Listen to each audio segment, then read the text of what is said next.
Dans la soirée de ce mercredi 20 mars 2019, nous avons été conviés au domicile du président de l'Assemblée nationale pour une concertation avec les autres partis politiques. Et effectivement, l'information que vous donnez est vérifiée.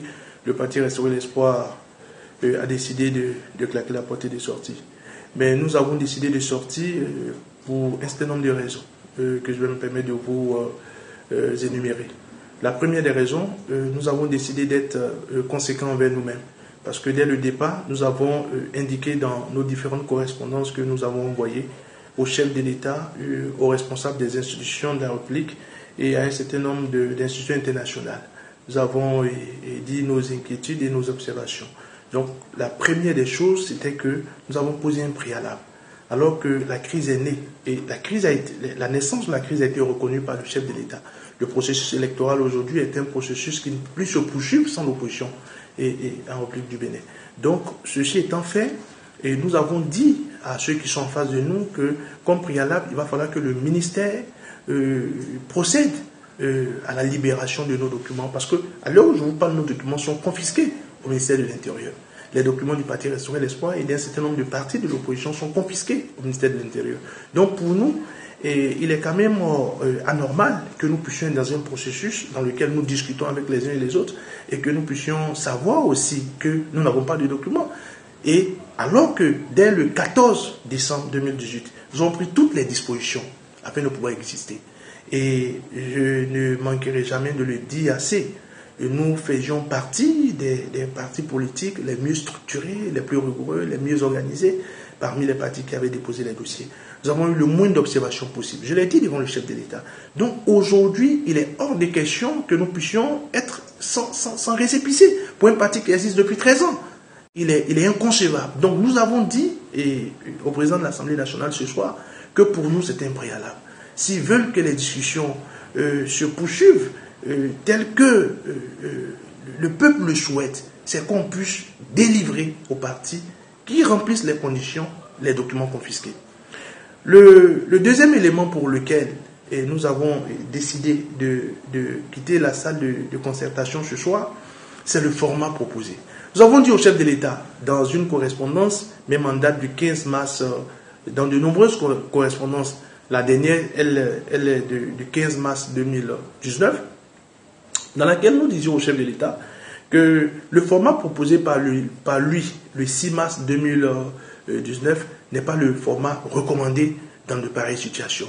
Nous avons souscrit à un certain nombre de protocoles, tels que par exemple le protocole additionnel de la CEDEAO. Nous avons souscrit à un certain nombre de thèses qui quand même régissent la vie politique dans notre pays. Les accords de Bamako, les accords de Lomé, les accords de Libreville et un certain nombre d'accords de Dakar notamment auxquels notre pays a souscrit. Donc dans de pareilles situations, ce qui est recommandé dans de pareilles situations, c'est que les uns et les autres puissent convenir d'un médiateur neutre et que les uns et les autres puissent savoir qu'il y a un format qui est exigé dans de pareilles situations. Donc pour nous, le format n'est pas adéquat. Parce que ce qui s'est passé ce soir ressemble étrangement à de petits arrangements. Il s'agit de trouver le consensus. Il ne s'agit pas pour nous de faire de petits arrangements qui vont nous rattraper aujourd'hui ou demain. Parce que, au nom de quoi, alors qu'il s'agit d'une crise qui concerne tout le pays, il faudrait qu'on se retrouve au domicile du président de l'Assemblée nationale. Ce n'est pas le format exigé. Le président de l'Assemblée nationale, la troisième raison, il est juge et partie. Et nous l'avons dit, il ne peut pas être le médiateur idéal. Parce que les lois querellées qui ont été votées au Parlement, c'est sous sa présidence que ces lois ont été votées. Il a voté pour ces lois. Il fait partie de la majorité présidentielle. Donc, pour nous aujourd'hui, ces raisons sont des raisons suffisantes pour que nous puissions dire au régime en face que nous voulons des dialogues sincères et un dialogue franc. Nous ne voulons pas de petits arrangements qui vont nous rattraper demain et nous ne voulons pas faire de la comédie. Théâtraliser dans un tel contexte, c'est ne pas respecter le peuple. Par contre, il serait aussi utile de ma part que je puisse ajouter que nous ne sommes nullement dans une politique qui va rimer avec la politique de la chaise vide. Nous sommes pour le dialogue. Nous continuons d'être ouverts pour le dialogue, mais nous refusons les arrangements. Les petits arrangements, ce n'est pas de ça que le pays a besoin aujourd'hui. Ce dont le pays a besoin aujourd'hui, c'est véritablement que nous puissions aller vers ce consensus. Et nous avons dit même que ce consensus, il sera trouvé au cours des assises de la classe politique.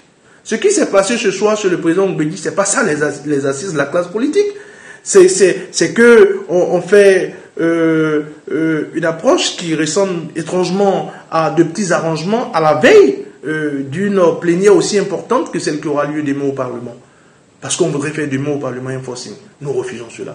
Nous pensons que ce qui se passe aujourd'hui en République du Bénin doit pouvoir servir de leçon à chacun d'entre nous. Il faut refuser de ruser. Il faut refuser d'aller comme si on devait procéder ou jouer sur la carte du pourrissement. Jouer sur la carte du pourrissement, ça va rattraper tout le monde. Donc, à la vérité, c'est fondamentalement les raisons pour lesquelles nous avons décidé ce soir de quitter le domicile du président de l'Assemblée nationale. Nous continuons de dire que ce n'est aucunement une politique de la chaise vide et nous continuons de dire que nous sommes pour le dialogue. Nous sommes pour le dialogue. Les formes de ce dialogue sont déjà décrites plutôt, dans un certain nombre de protocoles que je viens de citer. Mais de façon précise, vous le savez avec moi, ce sont nos récépissés. Ce que la loi reconnaît. Les documents reconnus par la loi, c'est d'abord le récépissé provisoire, ensuite l'inscription dans le journal officiel et enfin le récépissé définitif. Donc, nous avions déjà un récépissé vieux de 13 ans. Et nous avons décidé de nous mettre en conformité par rapport à la nouvelle loi, même si elle était difficile. Les 15 par commune, nous avons pris toutes les dispositions. Donc, aujourd'hui, aucune des observations transcrites par le ministère ne frappe le parti Restaurer l'Espoir. Et je crois bien aussi un certain nombre de partis de l'opposition. Donc pour nous, nous sommes dans une situation où les documents des partis de l'opposition sont confisqués et il va falloir que pour que les cuisseurs bougent et pour que nous évoluions dans le processus déjà enrhumé, c'est que les uns et les autres puissent être francs et sincères. Et c'est une question que nous ne serons pas au Parlement demain. C'est Dieu qui donne la vie, je pense que nous pourrons voir demain. Mais si nous voyons demain, nous serons au Parlement. Nous serons au Parlement pour aller faire des petits arrangements, je l'ai dit tout à l'heure, parce qu'il importe pour nous, je l'ai dit, de légiférer pour aujourd'hui et pour demain. Ce que nous faisons, ce que nous consentons, les sacrifices que nous consentons, c'est parce que nous refusons que notre démocratie puisse être totalement détruite. C'est des sacrifices que nous consentons pour les générations à venir. Donc, il est important de comprendre que la logique dans laquelle nous sommes, ce n'est pas une logique de blocage. Nous sommes dans une logique pour que nous puissions trouver, je l'ai dit, ce matin à un certain nombre de vos confrères, des solutions utiles et durables. Je crois que notre rôle ce soir dans la salle de concertation, ce n'était pas de voir l'état d'esprit, l'état d'âme dans lequel était le président de l'Assemblée nationale, mais il importe pour nous que nous puissions, je l'ai dit tout à l'heure, mettre la main sur les points saillants. Et non seulement le président de l'Assemblée nationale est disqualifié comme médiateur, mais la conférence des présidents dans cette histoire est disqualifiée. La conférence des présidents ne peut pas être le cadre dans lequel le consensus sera fait. Oui, parce que le consensus, je l'ai dit, il sera trouvé dans une concertation de la classe politique. C'est classique ce que je dis. C'est la classe politique qui va se réunir. L'opposition d'un côté, la mouvance d'un autre côté. Et ensemble, nous allons nous entendre. Puisque le président de la République lui-même a dit, au cours de cette sortie du 6 mars 2019, il a dit, mon souhait, c'est que les élections puissent se dérouler comme cela se faisait avec les anciens présidents, dans un climat de joie, de gaieté, dans un climat, dans une ambiance à laquelle nos populations sont habituées. Donc je crois que si les élections doivent se dérouler dans un climat d'ambiance, de fête et de joie, c'est que les uns et les autres puissent savoir que cette loi ou ces lois pour lesquelles nous sommes en train de travailler sont des lois justes, sont des lois parfaites. À la vérité, quand on veut aller à une élection, que ce soit la loi sur la charte des partis politiques ou la loi sur le code électoral, c'est l'arbitre qui administre. Quand on veut, vous voyez, le dimanche prochain, notre pays va croiser les éperviers du Togo. Au passage, je souhaite très bonne chance aux écuries du Bénin. J'espère que nous allons l'emporter. Mais quand vous prenez, si je fais une similitude, quand vous prenez c'est pas une situation comme le football. C'est des lois paritaires. Il n'y a pas de loi qui défavorise une équipe et au détriment ou au profit d'une autre équipe. C'est des lois. C'est la même chose pour une élection. Quand vous voulez aller à une élection, la majorité peut avoir 121 députés. Et la minorité peut avoir un député. La loi qui doit sortir, qui doit conduire les députés aux prochaines élections, doit être une loi de consensus. Ce n'est pas la majorité qui impose sa loi à la minorité dans un contexte où on doit voter une loi qui conduit à une élection.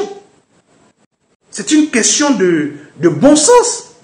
Vous voyez, quand vous prenez la configuration de la Sénat, nos prédécesseurs des anciennes législatures, la configuration de la Sénat, c'est une configuration paritaire. Pourtant, il y avait une majorité à l'Assemblée.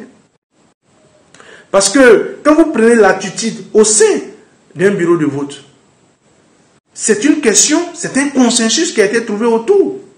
Parce qu'on dit, pour ne pas qu'il y ait de la fraude, il faudrait que nous puissions prendre telle décision ou disposition.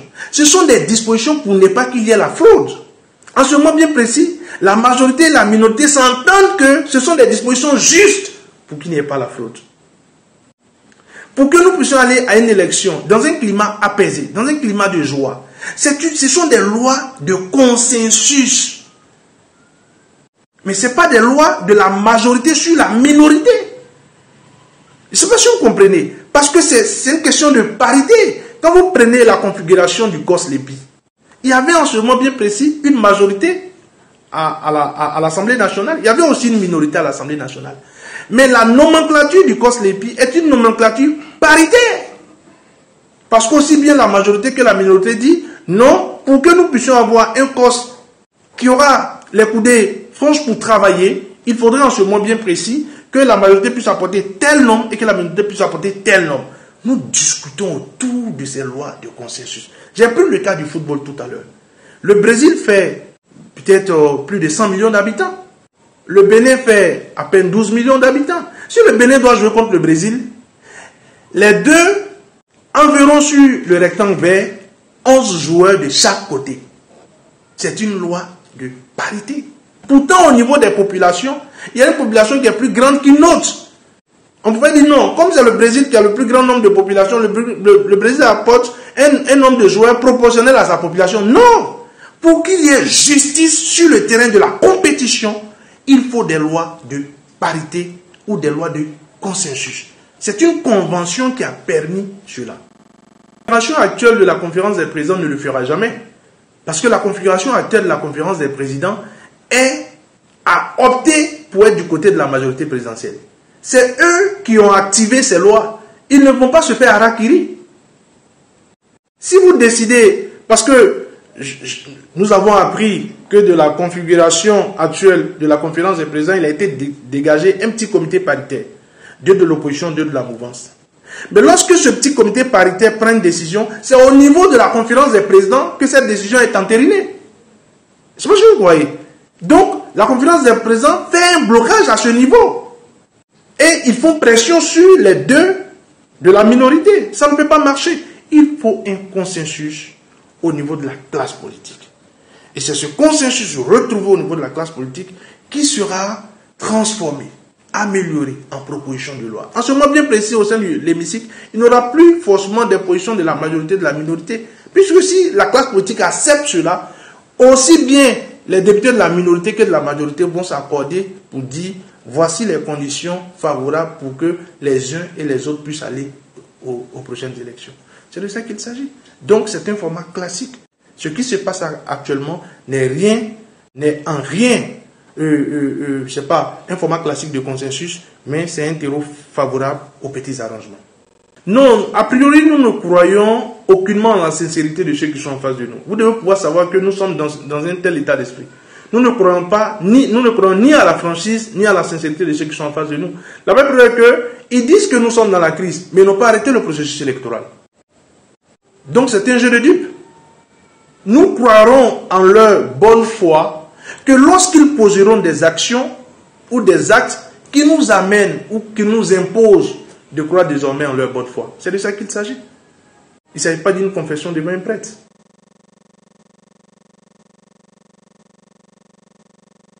Donc si j'ai quelque chose à dire, c'est de saluer et de féliciter le peuple béninois.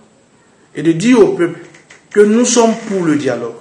D'insister auprès du peuple que nous sommes non seulement pour le dialogue, mais nous sommes pour un dialogue franc, sincère, pour des élections non seulement inclusives, mais qui se dérouleront dans un climat de transparence totale.